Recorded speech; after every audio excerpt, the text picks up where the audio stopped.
We are the Group 3 and we are going to report Lesson 2 regarding business and ethics. Before we start our discussion, let me ask first, have you heard of a certain business scandal that has been exposed?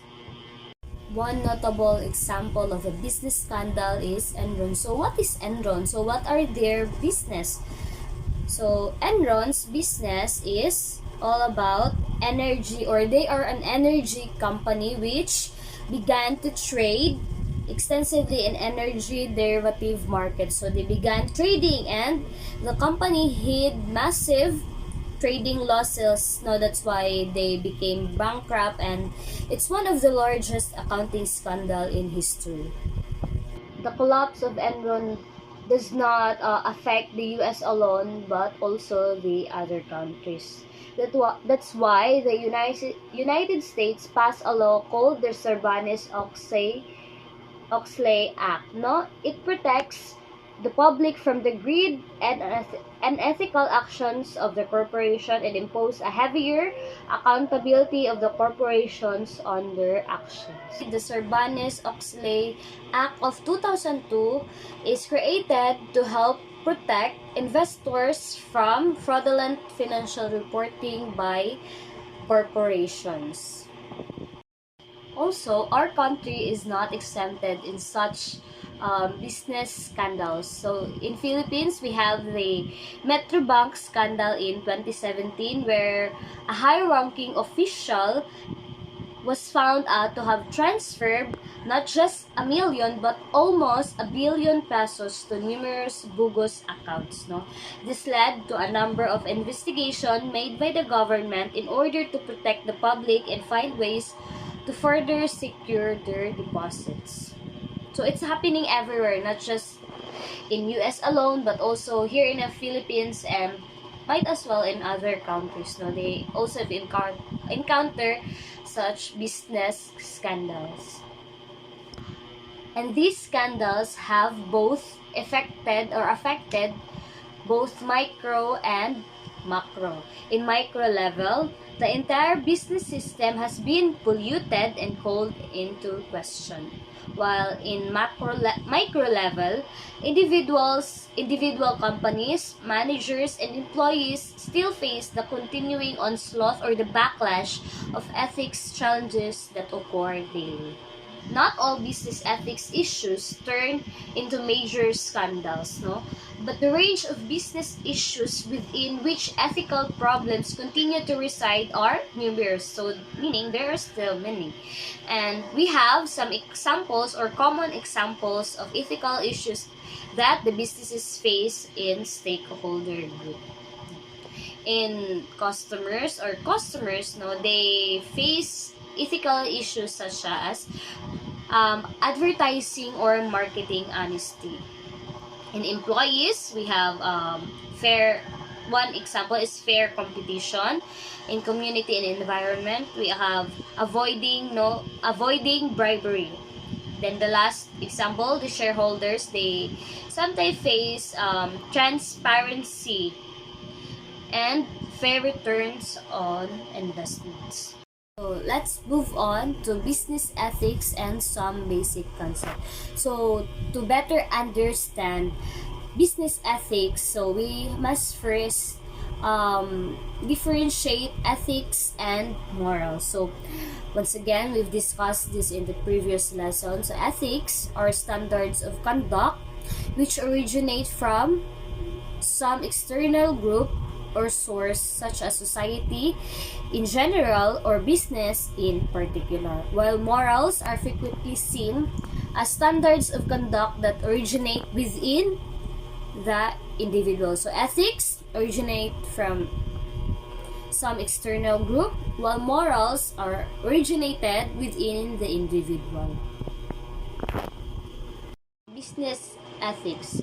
So in general sense, it is concerned with the rightness, wrongness, fairness, or justice of actions, decisions, policies, practices that takes place within a business context or in the workplace. It is often seen as a set of principles or a code of conduct by which activities are judged to be appropriate or questionable. So business ethics, it is a field of study in which the practices in organizations are analyzed to determine whether they are acceptable or not. So now let's proceed to descriptive ethics and normative ethics. So these are the two key branches of moral philosophy. So descriptive ethics is concerned with describing, characterizing, and studying the morality of people, an organization, a culture, or a society. So descriptive ethics, it compares and contrasts different moral codes, systems, practices, belief, and values, while normative ethics is concerned on reasoning out or justifying a coherent moral system of thinking and judging. Normative ethics, it seeks to uncover, develop, and justify basic moral principles that are intended to guide behavior, actions, and decisions. Descriptive ethics is it focuses on what is the prevalent ethical standards and practices in the business community, organization, or specific managers, while as normative ethics, it deals in what is correct or what should be in terms of business practices. So the problem with the descriptive ethics approach is that people may adopt the belief that if everybody is doing it, then the action or the decision must be acceptable.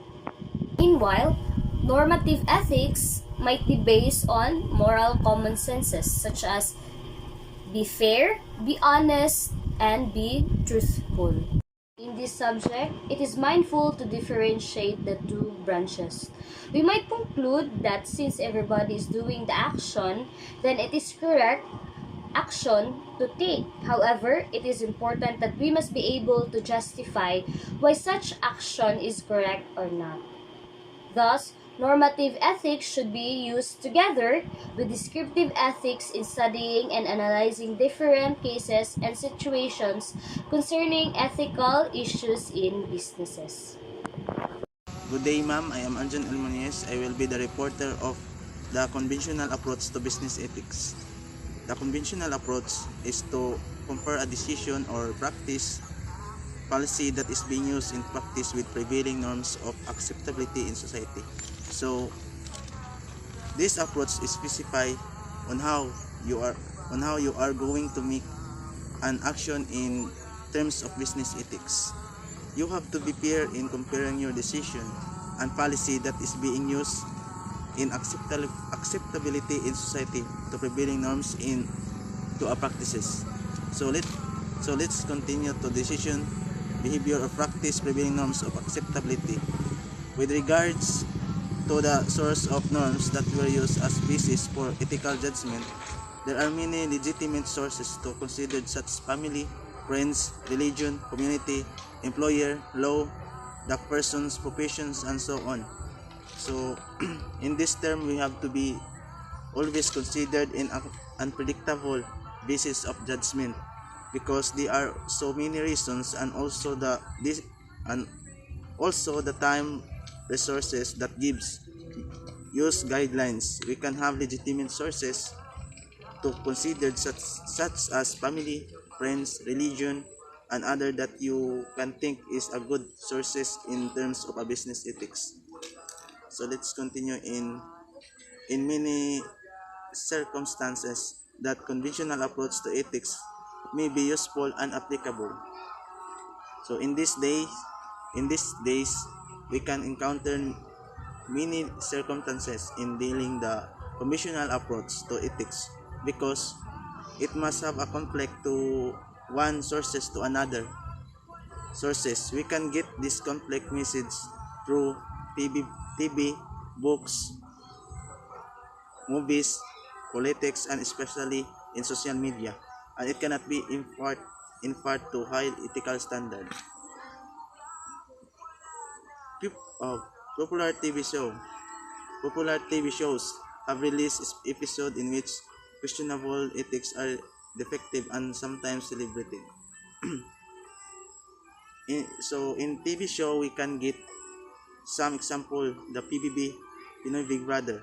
There are many contestants that you can get sources, earning trust or creating friendship, but in the end they can betray each other in terms of winning winning to game. Another example of the conflicting message people get today from society, of course, in the realm of sexual harassment in the workplace. So, sexual harassment is another example of conflicting message can people get us up to date because it needs to be law, and the court will legal documents prohibiting sexual gesture in a work plan. That's all. In making ethical judgments, one must be following what is ethical or right and just. There are three key elements as basis in making a decision. First, observe or participate in the decision, action or practice that has taken place in workplace. For example, you are the manager and there is a conflict between your employee and the customer. That is the first thing you should do. Observe and try to analyze what to do during the conflict. Second, compare the practice with prevailing norms of its acceptability. In here, before you let out your reaction to the situation, you must compare first your decision if it's acceptable by the society or the people around you. Because if it's only for your own good, the society will go against you. Third, recognize that value judgments are being made by someone as to what really occurred and what prevailing norms of acceptability actually are. Here, you must compare your decision to the others' perspectives, and you can see the difference of your decision in the same situation. By then, you can easily identify if it is ethical or not. Good day, ma'am. I'm Angelique C. Ariza, and my fellow reporter is Miss Althea Amihan, and we'll be discussing the ethics, economics, and law. In most decision-making situations, ethics, economics, and law become the central variables that must be considered and balanced against each other in the quest to make wise and sensible decisions. So, first, what is ethics, economics, and law? Ethics refers to well-based standards of right and wrong and prescribe what public servants ought to do. While economics focuses on the production, distribution, and consumption of goods and services. Law is a set of rules that are created so that people will follow and to regulate behavior. So, ethical responsibility, the ability to recognize, interpret, and act upon the multiple principles and values according to the standards within a given field and or context. So, example of ethical responsibility is ethical behaviors includes obeying the company's rules generally based on rights and wrongs. And the economic responsibility, so business is to meet the needs and understand the perspective of the customers. Economic responsibility main function is to earn money or profit. So to earn profit means to understand the needs and the demands of the customers, whether regarding the quality of the product or its price. So example of economic responsibility is when a company modifies its manufacturing process to include recycled products, which could be benefit the company by potentially lower the cost of materials and also benefit society by consuming. Then the legal responsibility are not only liable to the individual in the society but also to the business in the society. So, as a business, it's an entity itself. It must also follow the laws and rules. So, every business has a responsibility to operate within the boundaries set by the various commission and the agencies at every level of the government. So, a company must follow the laws and have a legal obligation to do so. For example, car companies are required to meet a certain level of the emissions standards in car productions. In Area 1 of the diagram, the action is profitable and ethical. In a business, employees need to follow the rules and regulations of the firm so that the employees will know what should and shouldn't do in the workplace. The employees should be nice and treat the customers correctly so that it will attract more customers. By that, the firm will gain profit and the business owners will pay its employees. Also, when an organization hired more employees needed in the firm, it also affects the economy of the country because it will lessen unemployment in the country. In Area 2 of the diagram, the action is legal and ethical, but not profitable. The business owners need to register their business to have permit or to have license to do their business. The business permit is a key compliance document which enables a business to legally operate and do business in the area in which the business is registered. In Area 3 of the diagram, the action under consideration is profitable and legal. The legal responsibility of a company is to ensure the quality and safety of the goods and services they offer. Also, the company ensures that the ingredients of the goods were not toxic to the people and to the environment. In Area 4 of the diagram, the action fulfills all three responsibilities. The action is profitable, legal, and ethical. This is what the business should do. There are three models of management ethics. First is the immoral management, second is the moral management, and third is the amoral management. So first, let us define what is immoral management. Immoral management is defined as an approach that is devoid of ethical principles and precepts, and at the same time implies a positive and active opposition to what is right or to what is ethical.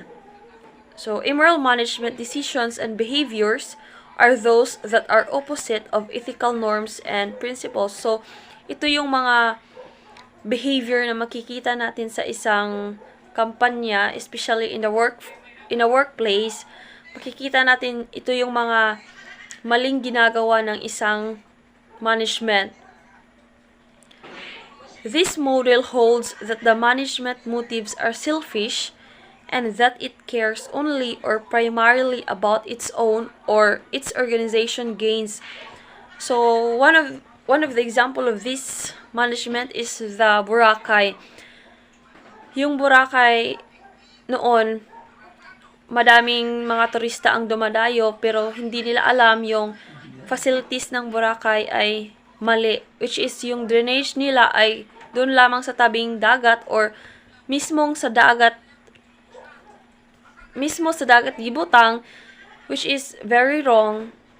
Though they gain a lot of profits or they gain more profits because of the beautiful tourists, but their facilities are against the norms of a company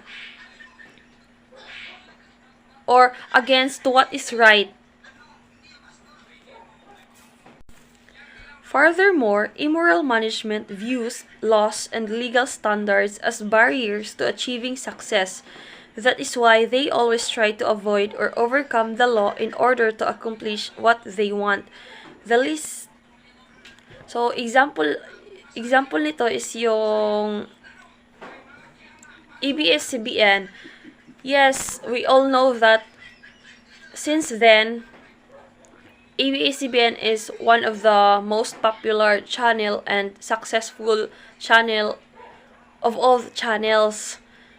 But we don't know that behind that success, they did wrong, which is they do not tax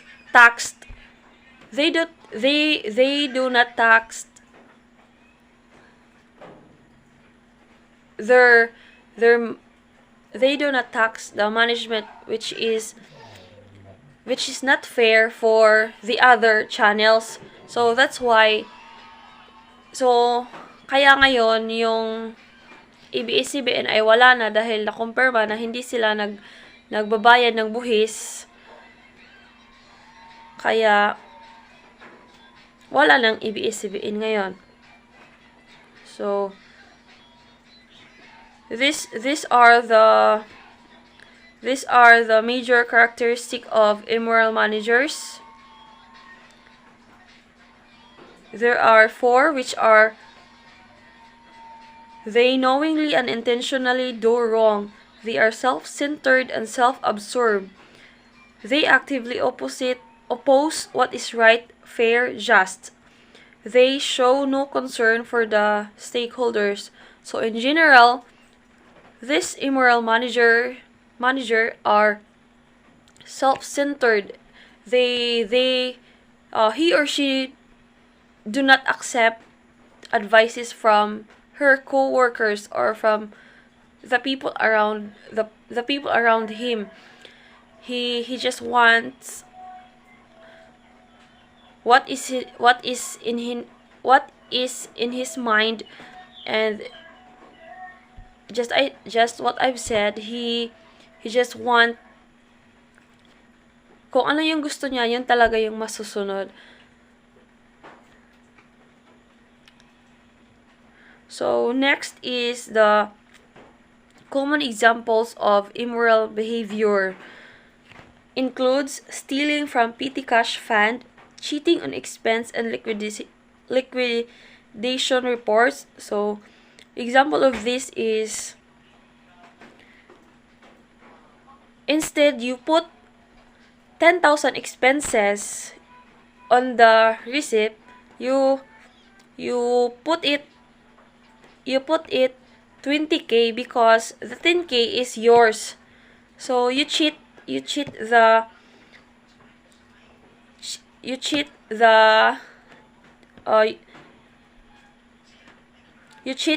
liquidation reports, which is you don't have honesty because you don't put it correctly. Taking credit for another person's accomplishment, lying on timesheets about hours work.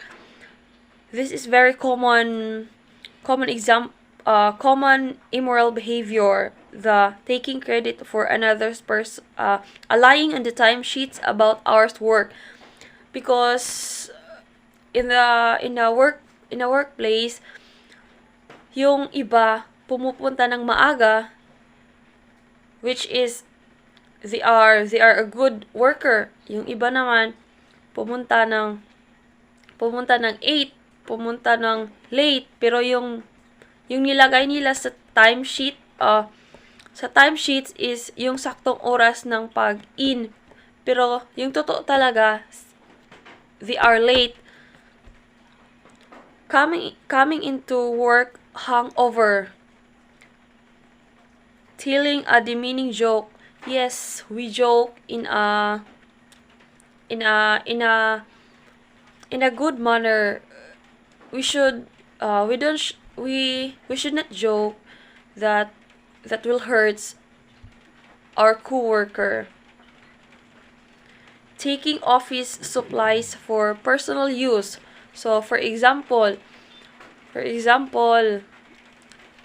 I am a daughter of a manager of a certain company, and then I have a project, then gusto ko na, or should I say, nagpatabang ko sa ako ang mama, which is nagwork sa isa ka kumpanya, and then he has a lot of school bond paper and whatever nga pwede magamit sa akong eskwelahan. Then I have a project, then nag ingon ko ka mama nga na ay project na ko ana, so siya nagamit og mga resources gikan sa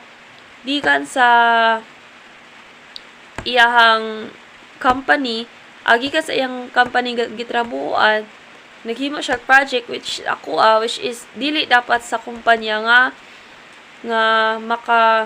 which is ang mga resources na iyang gigamit dili para sa kumpanya, which is para sa lahi nga butang. Showing preferential treatment towards certain employees, taking credit for another person's accomplishments, rewarding employees who display wrong behaviors, and harassing a fellow employee verbally, sexually, and racially. So that's end by report. Good day, ma'am. I am Masira Cheryl, and I will be the one to discuss about moral management. So, moral management conforms to the highest standards of ethical behavior or professional standards of conduct. So, moral management is opposite of what immoral management. So, let's proceed to integrity strategy. It is characterized by a conception of ethics as the driving force of an organization. So, when we say integrity strategy, it is the quality of being honest and having a strong moral principles. So, like for example, I went to the store to buy something, and when I got home, I found out that they gave me too much change. So, I will go back to the store and return the excess change. And positive ethical behavior. A person who demonstrates ethical behavior has evidence of a strong moral code and a consistent set of values. So, example of positive ethical behaviors in workplace include taking responsibility, fairness, professionalism, trust, and respect to your colleagues at work. Like in a workplace, you should respect each other and treat your co-workers equally. Amoral management. Amoral management is not just middle positions between amoral and immoral management.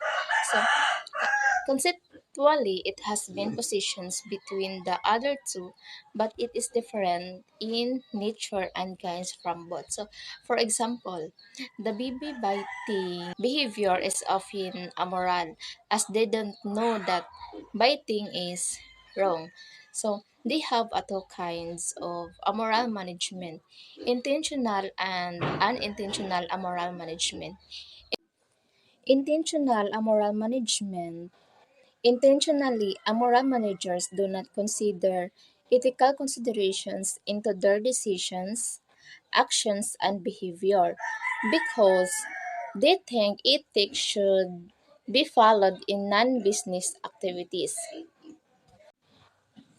Unintentional amoral management.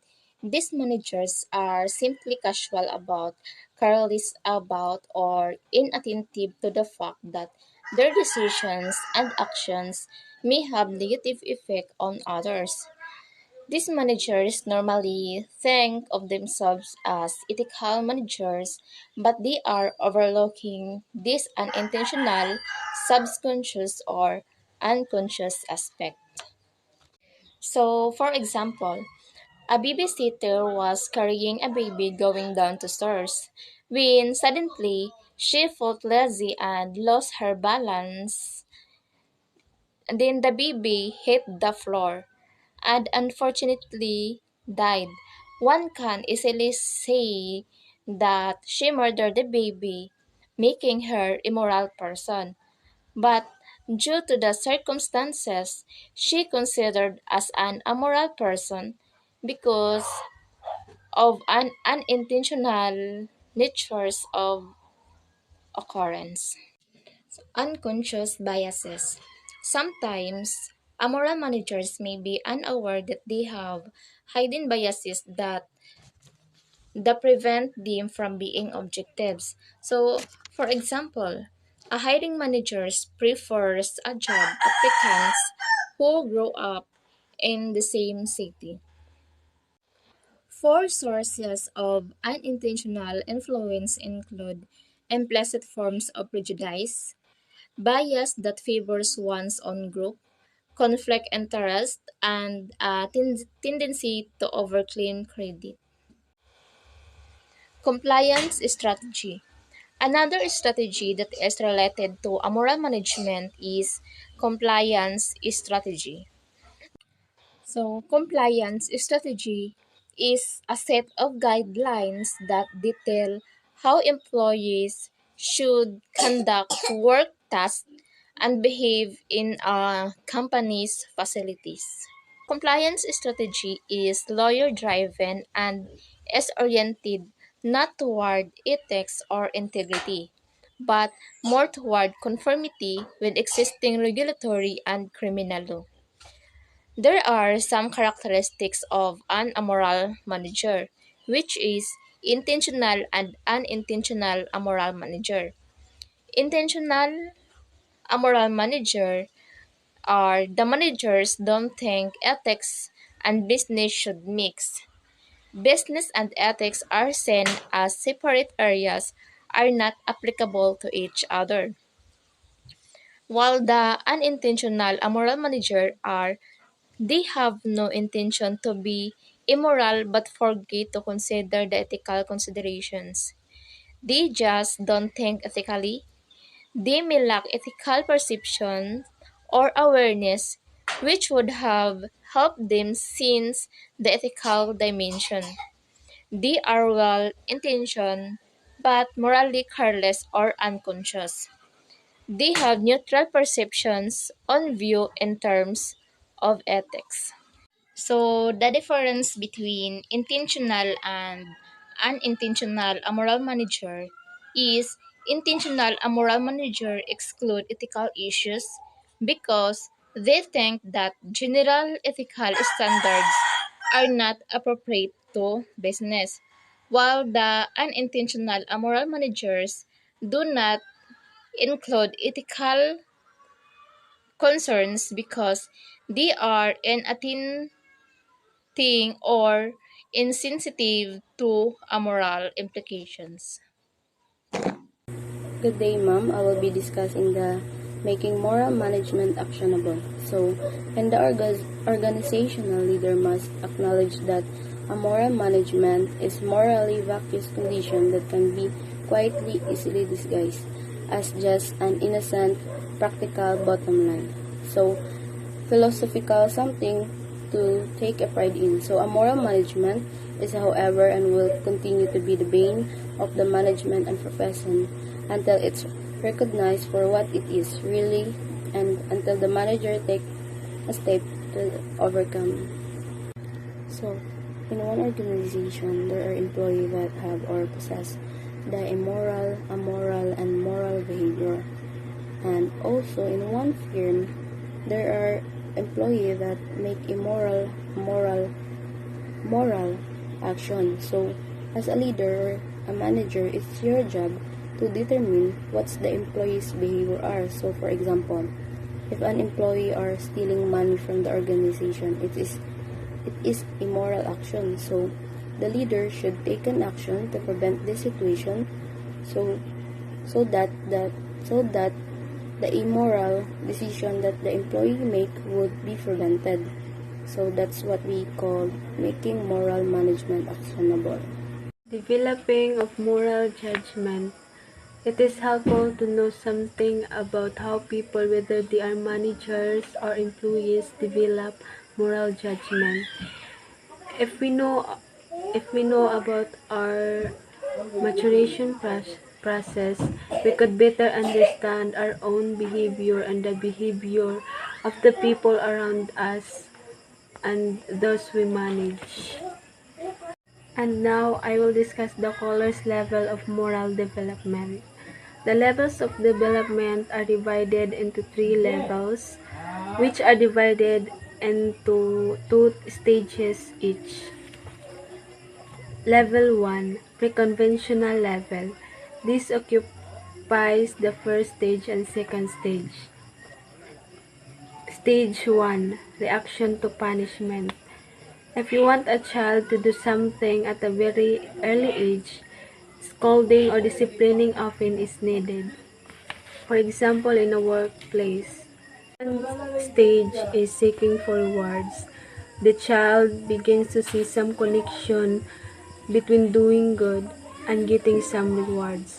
For example, as a manager, kung sinong maganda ang performance throughout the year ay magkakaroon ng rewards, and it motivates the employee to do their job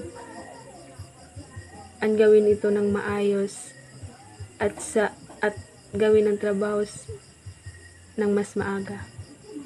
Conventional level do not completely understand the moral idea of right and wrong, but rather than to behave according to the consequences, punishment, or reward that likely to follow. Many adults in organization are influenced by these 2 stages, which is rewards and punishment. Level 2 is conventional level. At the conventional level of moral development, the individual learns the importance of following to the conventional norms of the group or society. The level composed of 2 stages, the third stage and the fourth stage. The third stage is called good boy nice or nice girl morality. In this stage, the person seeks rewards from others by living up to their expectation.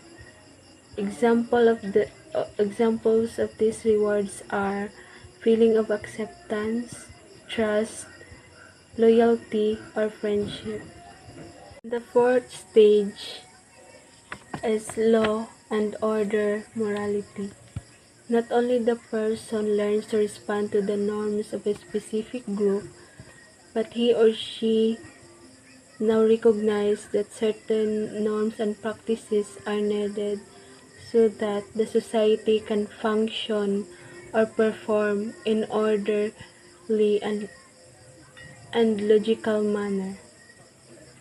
Example of these are no smoking and mute your phone during meeting. At this level,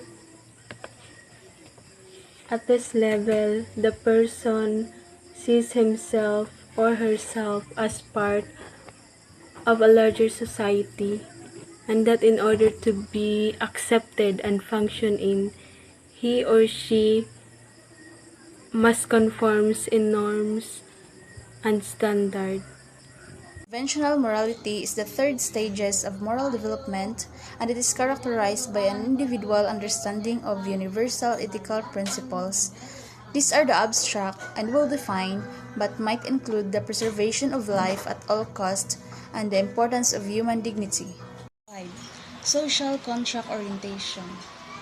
Individual rights determine behavior. Individual views laws and rules as flexible tools for improving human purposes. That is, given the right situation, there are exceptions to rules when laws are not consistent with the individual rights and the interest of the majority. They do not bring good to the people, and the alternatives should be considered. Universal ethical principle orientation.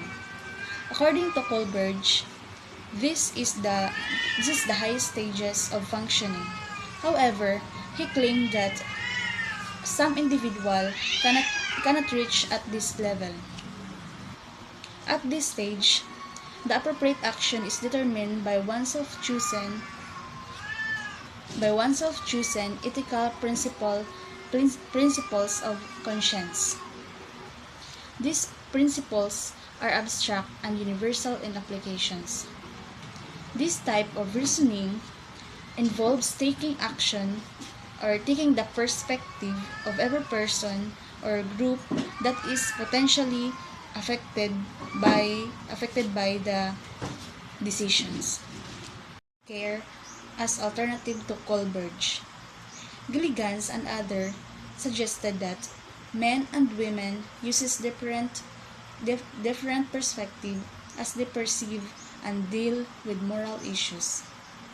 Care must be exercised in generalizing about the process of moral development.